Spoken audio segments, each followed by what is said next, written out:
Hello sa tanan og welcome back to my video. So abta na gid kog siyam nga ma-post ni nga video. So it's way back April pa ni nga video, guys. Pasensya kaayo kay tapulan gid kay mag-post inyohang ante. But anyways, this is the last part sa among travel from Surigao del Sur heading back to Cagayan de Oro City. So niagi mi sa akong pinakapaboritong lugar sa Misamis Oriental, ang Claveria. So dili gid ko sumhan og balik-balik sa Claveria, guys, bisan mabuntag, maudto, mahapon or magabi man ang imuhang pagbasita aning lugar. Nice kay siya, suruyan og relaxing kay siya para nako. So around 3 PM namin ani sa Claveria og gasugod na gyud og fogs ug mao gyud ni siya akong pinakapaborito nga part sa bukid.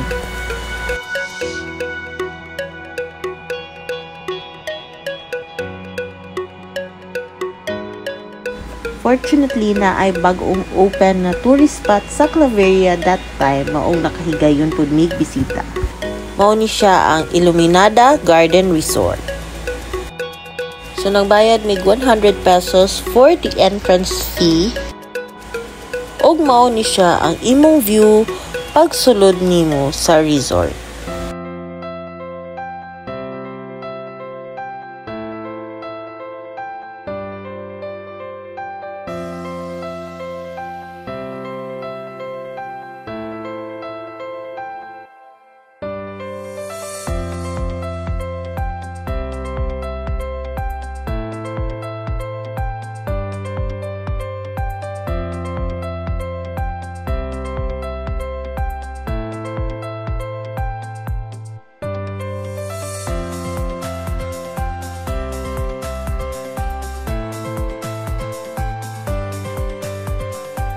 They also have a cafe na pwede ka mag-order og food and drinks while ga-chill sa Iluminada Garden Resort.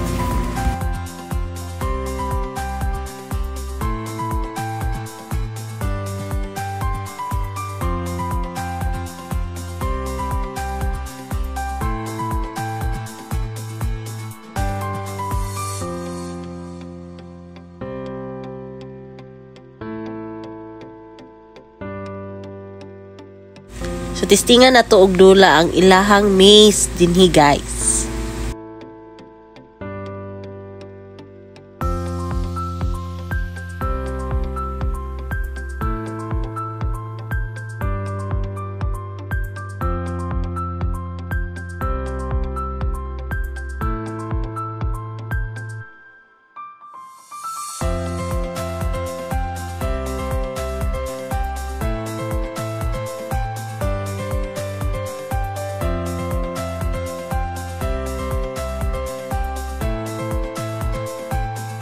Nalipong mo no, ako po nalipong po, sige lang makalingkawas lang gyud ta ani.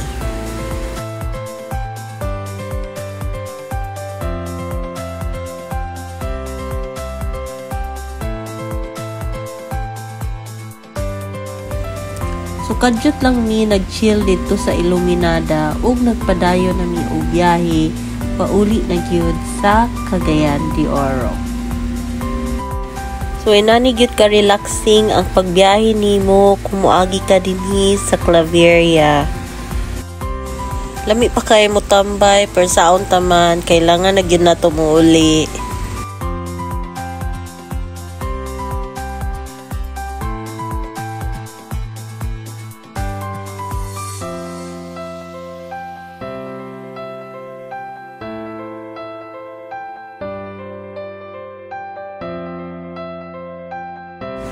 So dinhi na taman ang akong video. Salamat sa pagtan-aw. Bye!